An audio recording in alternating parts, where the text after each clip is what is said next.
Hello, everyone. I'm Shamanika Wiggins, the social media manager for the Sickle Cell Community Consortium, and I'm so excited to be with you all tonight for our community conversations and to have our guest of tonight, James, joining us. James is an author as well as a sickle cell warrior, and tonight he'll be joining me as we share a conversation about all the things that James do in the sickle cell community and just to get to know him better and about his partnership with the Sickle Cell Community Consortium. So if you tuned in already, please go ahead and share the video and get ready to join me and James. Hello, James. Hey, Shamanika. Thanks for having me on the show today. Uh-oh. Couldn't hear you, James. Let's see. Can you hear me? You sound like a Scrooge music, like slowed down. Ah.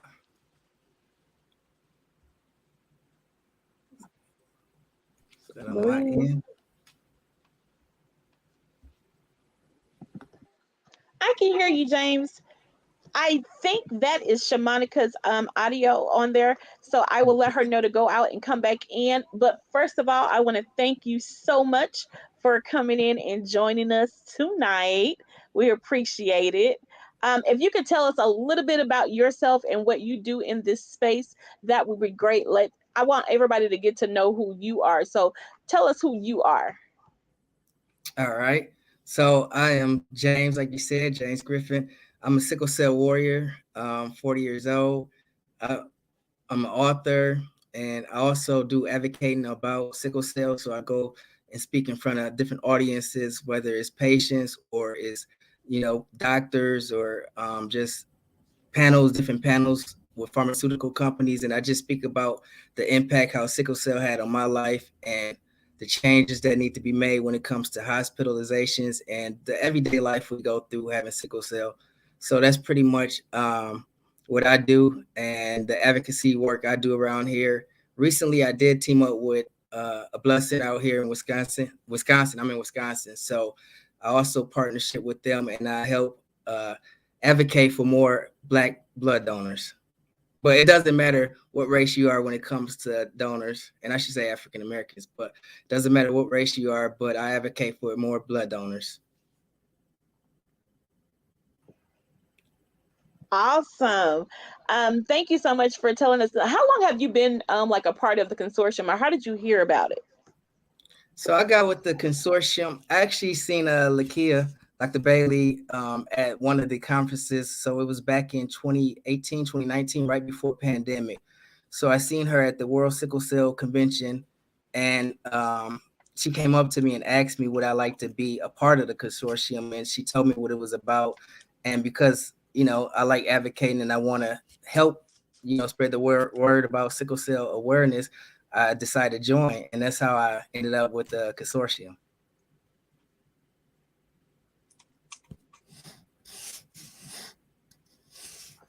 Oh, I think Shamanika is back. Hey, Shamanika, can you hear us? Oh, doesn't look like she can hear us. That's all right. I'll let her know that we cannot hear. I can hear, but it's very distorted for me. I'm not sure what's going on, so I do apologize for that. I'm not sure if you guys can hear me. Yes, we can hear you. Okay. Well, for me, I'm sorry for everybody that's tuning in and they can hear me, but you and James sound distorted. I don't know what happened. It was perfect before we went live, but now I'm having issues hearing you guys properly. I can hear you fine. I don't know. Yeah, I can hear you fine, but I don't know how I'm coming across on your end. Yeah, we can hear him. Great. Everybody in the chat is saying that we can hear him. Hey, everyone. Thank y'all for coming in. Hi, Dima and Nicole. Hi, ladies. Thank y'all for joining us. Hi, Miss Carla. Thank you guys for joining us. I appreciate it. Well, James was just telling us, how he was a part, became a part of the consortium. But I also want to pull back just for a second and talk about you being an author. Like when I found out you were an author, I was like, what? Why I didn't know this? What is happening here? So I'm super excited that, we got a chance to get one of your books. And so can you just tell us about your book that you wrote? Yes, I wrote a book about sickle cell, and it was my life living with it.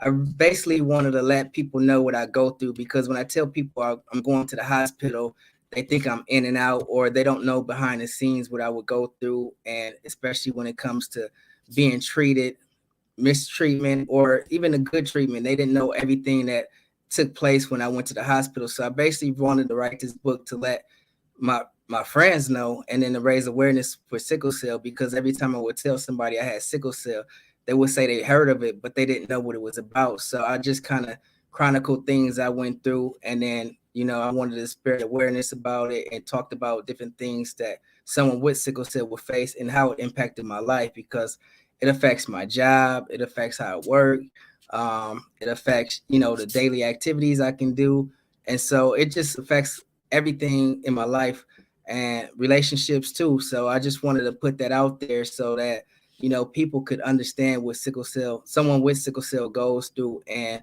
to let others know who had it that they wasn't alone. Because for me growing up, I didn't see anybody, and we didn't have Facebook or any of this online stuff. So I had to, thought I was alone. I thought I was alone. So that's why what motivated me to want to speak out and write it. And since I was more open to writing than speaking when I first started, it was easier for me. I always was a writer, so it was just easier for me to write about it.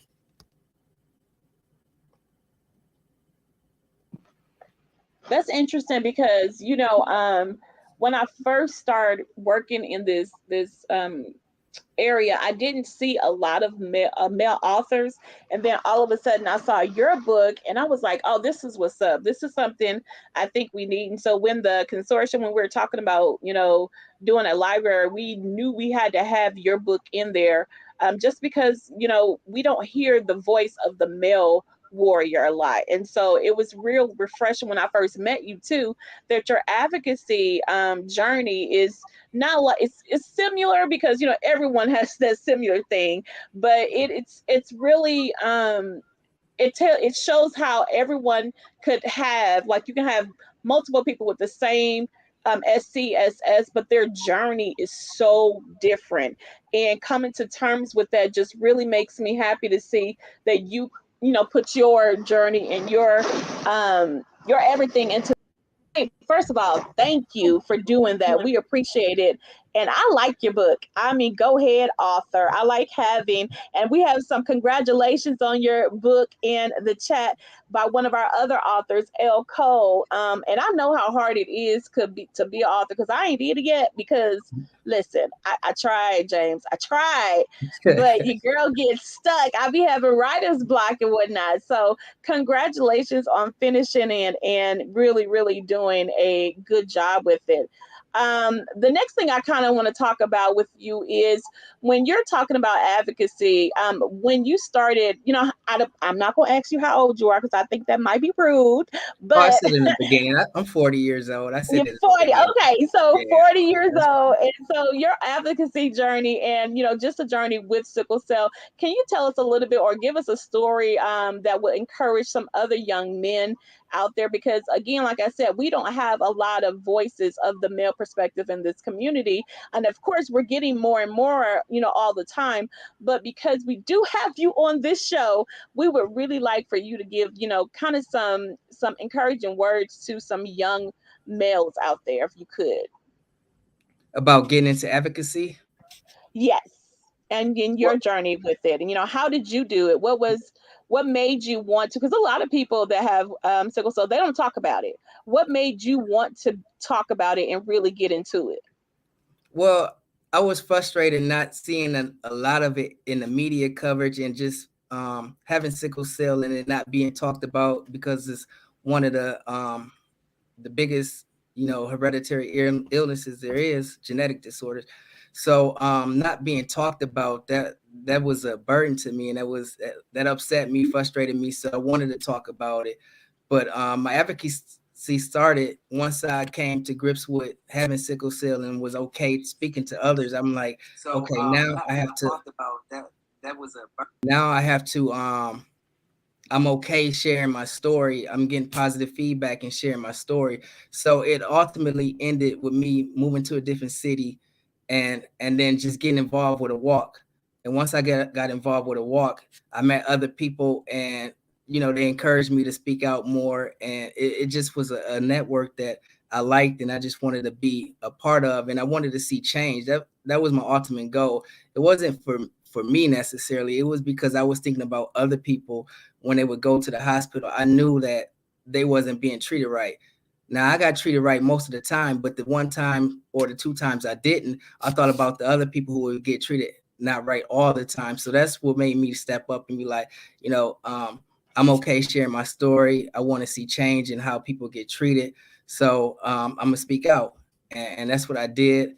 And like I said, it was easier for me to write about it first, but I also was involved doing other things like with the walk that helped me meet people. I wanted to see different things like, like centers for people with sickle cell infusion centers, so we wouldn't have to go to the ER. We could just skip that step and just be treated right. And the reason why I didn't speak out when I was younger, because it was a lot of shame in that, and for most people it's a lot of pain. As far as males, we don't want to speak out about it because we're supposed to be tough, and it's not okay to cry or to show our frustration. We just have to always have this face that, and be strong.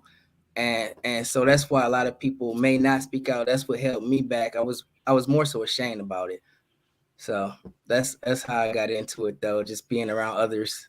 So if you want to get into it, I think it's you start with, reaching out in different organizations, and that's especially like the consortium. You meet a lot of people who are on the same page as you, who are advocating, and you're stronger together than you are by yourself, and it's enjoying.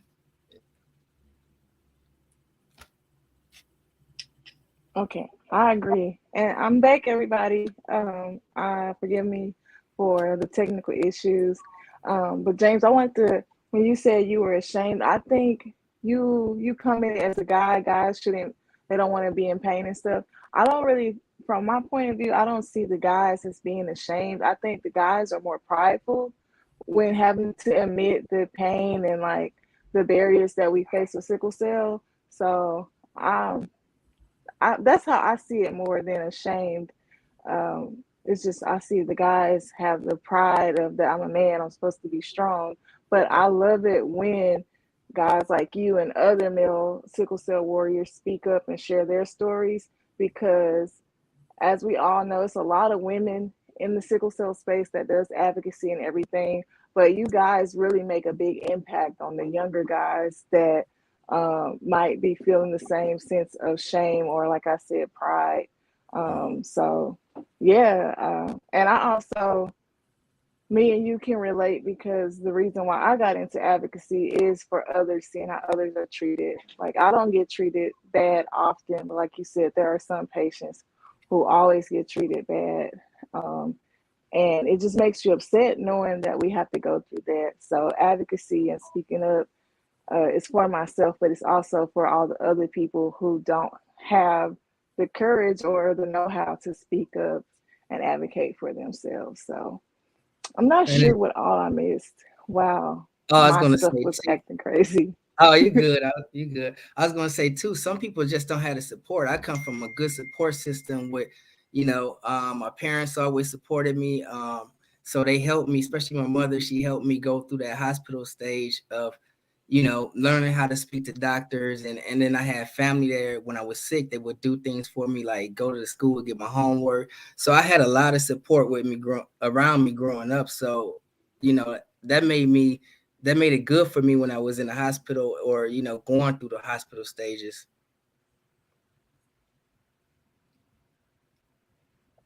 I agree that support from your family is a very big deal, and it does make a huge difference in the way you care for yourself and the care that you receive. because the hospital treat the patients who always has a visitor with them completely different than the patients who are there alone. So I agree. I see we have a question from Carla. Does anyone feel that mistreatment is gender specific, male versus female? Can I answer first? Go Because ahead. this is just based from my observation as a woman. I feel that the men get mistreated more than the ladies. The patients are, I mean, the doctors and nurses are faster to be rude to them, to take their time with them, or to see them as a nuisance if they are crying and complaining about pain. Do you feel that same way, James, or have you heard that from other male sickle cell warriors? I definitely think males get treated probably worse, or worse mistreatment, just because the how it is in America anyway, the stereotype of the black male. So we're drug addicts, we're lazy, all the negative stereotypes that we have to deal with, and then to go into a hospital and expect to be treated right by these same people who say the things they say about us. I definitely think it's a we get a lot of mistreatment. Yeah, and I feel like that's very unfortunate. I mean, women get But mistreated as well, but just from things I've seen on my own, it seems like they are quicker to mistreat a male or be rude to a male or disrespect a male for crying with little slick remarks and stuff mhm, before they do a woman. And that's not right because, as all of us sickle cell warriors know, this illness hurts and everybody handles pain differently. I might not cry, but the next person might have to cry for their pain. And I feel like it's so unfortunate when men are mistreated badly quicker than women are. No one mhm, should be mistreated, but I know I've definitely. experienced seeing a male be mistreated in the exact same hospital where I rarely get mistreated. And then sometimes if you walk in there and you look healthy, well, we already look healthy, but just the physique, or we're supposed to be strong so we can handle more pain, and that delays our pain medication. Or have someone say, "Oh, you're in good shape." Well, I am in good shape because I take care of my body, but that doesn't mean I'm not in pain or I should receive less pain medication. So Yeah, it's very irritating. It's very irritating. Um, what I like to do when I'm in the hospital is I remind them, like, oh, I know I might look good, but I'm here because I need to be here. And I show them pictures of what I look like when I actually feel good. Like, this is what I'm missing. I'm not here for fun. I'm not here because I want to see y'all. I'm here because I need help. I have a whole life outside of here, and that has helped me also. But I know you shared about your book and what got you into writing. Um, is there any other professional field you're in other than sickle cell advocacy and being an author? yeah, so I work in healthcare. I'm an MA, so I'm in healthcare, and I work around a lot of providers, and um, I get to tell them about sickle cell and just get to learn more within the medical field, and that's the other profession I do, is just a MA, provide care to I work with kids, so I provide care to kids, and make sure they're healthy, and I get to be in clinic and show them a meal in clinic, and then also tell them to, because I see some sickle cell patients, tell them to keep your head up, it gets better, make sure you take care of your body, drink your water, just be a positive influence on them. Have you like, do you feel like when you are in the hospital, being that you work in the healthcare field, does that impact your care in a positive way? Like, are you able to connect with them better since you work in the healthcare field, or has that ever been a negative for you? No, it definitely helps me, I think, because I know no more, and I could tell them, like, you know I could tell them I work in the hospital, I could tell them what I should be getting, but they're also surprised by that. They're also surprised by that. And sometimes when I come in there, they don't see me as that. They still see me as a patient, and so either they're going to delay the medications or not. But I think having a profession is something they don't see all the time. So it helps me get treated quicker, I should say, and then like the proper care, because I do have a background.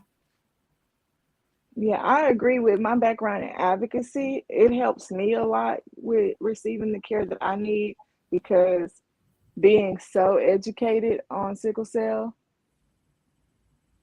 Oh, Elle says she loves hearing you're giving back to the youth who are also facing health challenges. Um, I think that plays a big deal. Seeing the kids, seeing us as adults thriving in life, that is a really big deal to them. But like you said, I agree. Like having some kind of knowledge of healthcare does at times help your treatment, but at Mhm. other times it kind of offends them. Like they feel offended that you know what you're talking about and that they can't get over on you or Yeah. or be lazy. Like I said, it definitely does. They are definitely surprised when I speak up and I say that, because that's the first thing they ask. But you know, my thing is everybody is different with sickle cell, so don't compare me to someone else, because I understand if a person walks in there who can't work. I'm just fortunate enough to be able to work, be able to manage my health, and so I'm able to work and have a career. But some people can't work, and at one point I was in that stage where I was in and out of the hospital and it was hard to maintain a job. So that's the thing that I always have to let them know, like we are different and we all should be treated individually. Um, I'm glad you mentioned that you are capable of having a career and working and maintaining your life. What are some tips or what are some ways that helps you manage your sickle cell and be the professional healthcare professional that you are? Because I know for a lot of patients it's hard to make that balance. So what are some things you do to keep that balance and that keeps you on track with your job? It's definitely first of all, it's rest. So I rest when I'm not at work or in my downtime. So I'll make sure I get enough rest because that's important. I drink a lot of water. That's all I drink is water. I don't even uh drink sodas or juice. After drinking so much water, that it tastes different now. So I make sure I just drink a lot of water. Fluids is very important for us, and we should be drinking the right fluids. And water is the one that helps the body push the blood cells. I watch what I eat, so I eat a salad just about every day, just to incorporate that into my diet, and I don't eat a lot of fried food. So that was the biggest thing because it was hard for me when I was younger. I had high blood pressure, but that's because I ate a lot of chips and junk food. I still do eat chips though. So some of those things is I don't let go all the way, but it's all in moderation and knowing what you eat and knowing how to read the label. So when you see sodium, you have to know that how much you intake is going to affect what's in your body, and just exercise. So I do some walking here and there, probably like twice a week. I walk a mile, so that helps me stay active. Man, James, I need to get like you because although I drink a lot of water, I gotta help me my Dr. Pepper. So sickle cell warriors, don't be addicted to Dr. Pepper like I am. And I'm still having a hard time transitioning from my pregnancy diet because when you're Okay. pregnant, Yeah, you I eat, eat, heard eat, eat, about eat. that. But I'm working on it. I'm working on it because I'm getting ready for my wedding and I got like 10 pounds I need to lose still. So I need to get like you, James, and eat a salad every day Okay. instead of still snacking like I'm still carrying my son when he's here and alive and well. But I will say when I show up to the barbecues, I will have a soda if that's available. But I just I just prefer water these days. So No, I love water as well. And like you said, once you drink enough of it, it does taste different. You can taste the difference in the brands and uh, like, I don't want that water. I want that water. So you are right. Oh, Elle says she likes chips too. I like chips. You know, I like like candy. I like honey buns. So, it's okay to um, have a sweet tooth and all that.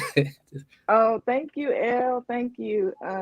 But yeah, and aside from walking them out day, I'm pretty sure you get a lot of walking in during clinic and stuff.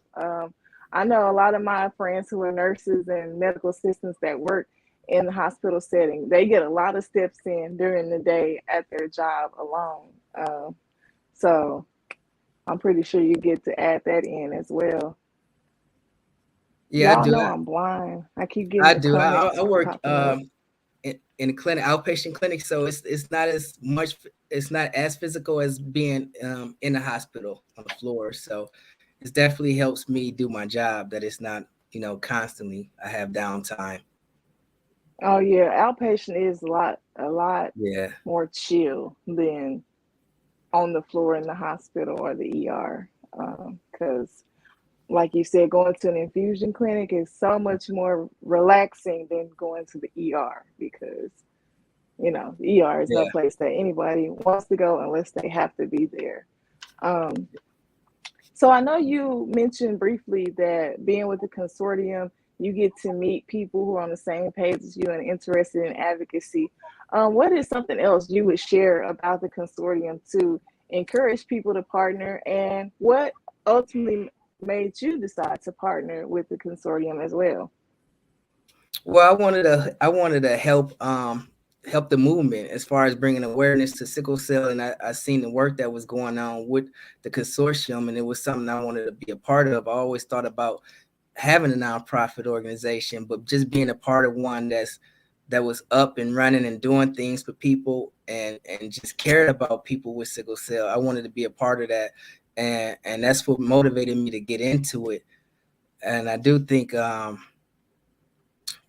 what was the other question? I kind of got lost in the Oh, thought. I was saying, what would you say to encourage people to also partner with the consortium? I feel like you kind of answered both of those questions in one. Um, because we do want to encourage people to partner and to help them with their advocacy.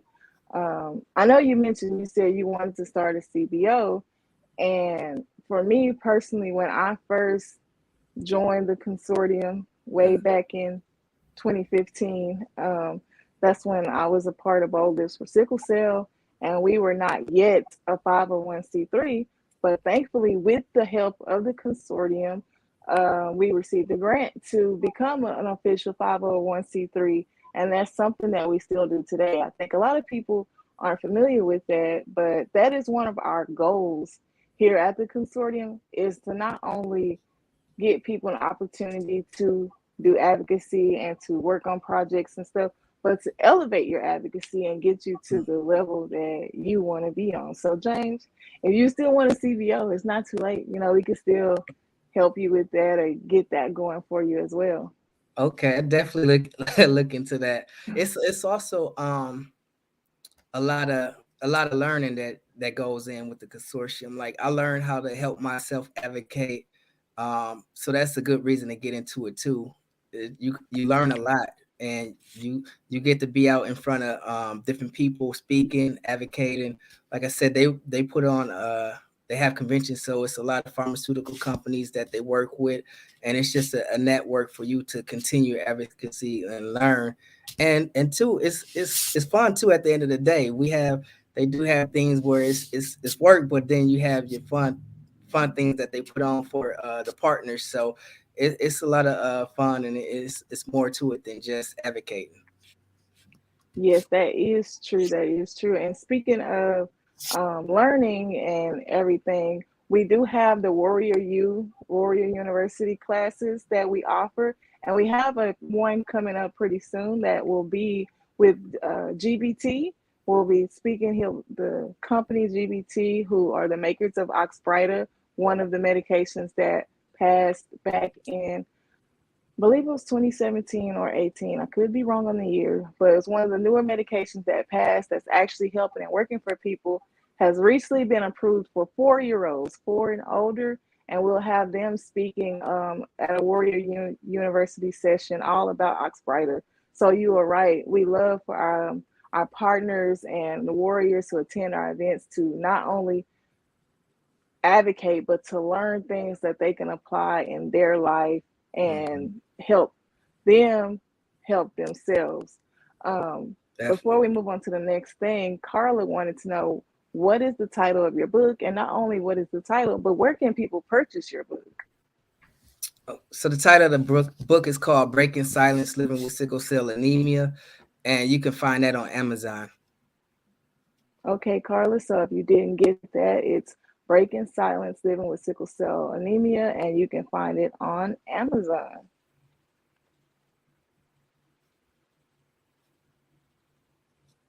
So, well, James, before we wrap up our conversation, because we're getting close to our wrap time, we like to do a fun segment where I just ask you random questions and you just answer off the top of your head so that, you know, they don't have to think long on these questions. And it's just a fun way for people to know about you and to just make this conversation more than just about sickle cell. So are you ready, James?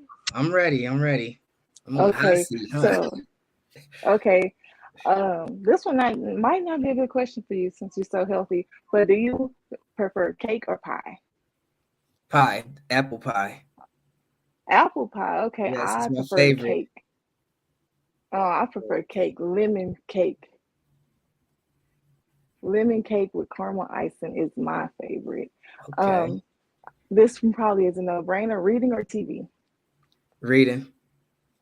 Okay, that's what I said because you're Arthur. So I'm like, if he wrote a book, he should prefer reading over TV. Yeah. I prefer neither. I prefer music. I'm a big music fan too. Yeah, I love music. I love music. I like it more than reading and more than TV. Cooking or dance? Cooking. All right, I prefer cooking as well because your girl can't dance. My rhythm, I don't know. I tell people I can move, but I don't love my dancing. Man, I haven't been able to dance since college because you know you had little liquid encouragement back then, but I hear. now I can't do it. It's not for me. Um, Party or sleep? Both. You know, Both. both. Yeah. Okay, so you sleep a little and then get a little partying in. Yeah, I like to have fun, so I'll say both. I like to have fun until I get to the fun and realize, dang, Shamanica, you have changed. I will Be say my sleepy at the partying. fun. Oh, I hear you, and I will say my partying ends about like 12 o'clock though. Oh yeah. That's how I Yeah, am now. I'm in the house. It get a little too Yeah. rowdy for me afterwards, though. After 12. Yeah, I'm the same way. Like, okay, I'm seeing what I need to see. Let's go back home. I think I'm forgetting one of the questions. I feel bad. Well, this is a random question. What's your favorite color? Red and black. I like how those two colors go together, and it's the color of my book too. So I definitely like red and black. Oh my goodness, we have that in common. Those are two of my favorite colors, and those are my wedding colors. Oh wow, that's gonna be a ball then, huh? You gonna have a ball. Yeah, Carla just said I have to dance at my wedding. I mean, I did. Carla, I'll do a Shamanica, little something, and but you say you don't dance, but I did see you do that. The one with what was that? The dancer off of Twitch. I did saw you do the Twitch challenge to do you, so I don't know. You might got some. but I didn't do that good. I didn't Did even you see attempt that one. Did you see the longer extended video that I did, like the interview video? Oh, I haven't seen that one. Okay, it's on my Instagram. It's on my Instagram. But I did a longer recording with Novartis, with the Do You team, and I had to keep doing the dance over and over, and I felt so silly standing all these people in front of me with cameras recording me dance. I'm like, oh my goodness, do we have to keep doing this? But yeah, the Do You challenge was fun. That was a Novartis initiative to get people excited about was it Oxbreeda? About no, Oxbryta is GBT. Okay, yeah, it was the other one. I'm blanking on the the commercial name of the medicine. I know crizolizumab is Yeah. the Is it medical Adecvio? name. Adecvio, right? Yes, Adacvio. Yeah. There we go. There we go. So Man, so yeah, that's what Do You was for. So if any of you are not familiar with the Do You Challenge, it was an initiative by Novartis to get more awareness around Adacvio. Adacvio is also one of the drugs that were approved when arthritis was approved, and those two drugs have been helping sickle cell warriors. And that was such an exciting time when we got those drugs approved back to back in the same month, because nothing like that has ever happened for us. definitely. But James, I'm so glad you were able to join us. I'm so glad you were able to share about your book and about your partnership with the consortium. Sorry for the technical difficulties on my end. I don't know what happened, but I'm glad we got it fixed. Um, for everybody who's watching, if you are interested in becoming a partner with the consortium, credentialing is currently open. Credentialing is just the process of a form you fill out to become a partner. And to do that, you can visit sicklecellconsortium.org / become a partner. It's open till the 18th. So if you like what you heard today, if you like what you heard last week, if you tune in next week and like what you hear, please visit that link and partner, because we would love to have you. And James, before we go, could you please one more time let the people know where they can find you on social media, the name of your book, and where they can buy it? So the name of the book is Breaking Silence: Living with Sickle Cell Anemia. It's on Amazon, and you can find me on Facebook at James Ace. Yeah, that's the only online media I'm on, social media, I should say. Thanks for having me. I want to say, Shamanica, it was fun. I know we had a chance to talk before in the past and see each other at a Yeah. convention. So yeah. Yeah, I always enjoy talking to you. Like some of the questions I asked, I already know the answer, but everybody else Yeah, doesn't know the answer. So, that's right. um, so thank you so much, James, for joining us. Thank you, everyone, for tuning in. Remember, please share this video if you haven't already. Please partner with us if it's on your mind, if it's something you would like to do. And please tune in next week for the next community conversation. Thank you, James, and good night, everybody. All right, thank you. Congratulations on your wedding too. Thank you. Thank you. I Yeah. picked September. My wedding's in September. I picked that for Sickle Cell Awareness Month because, Okay, nice. The colors will go uh, well with that too. yeah, so thank you. And thank you, everybody who tuned in. Bye, y'all.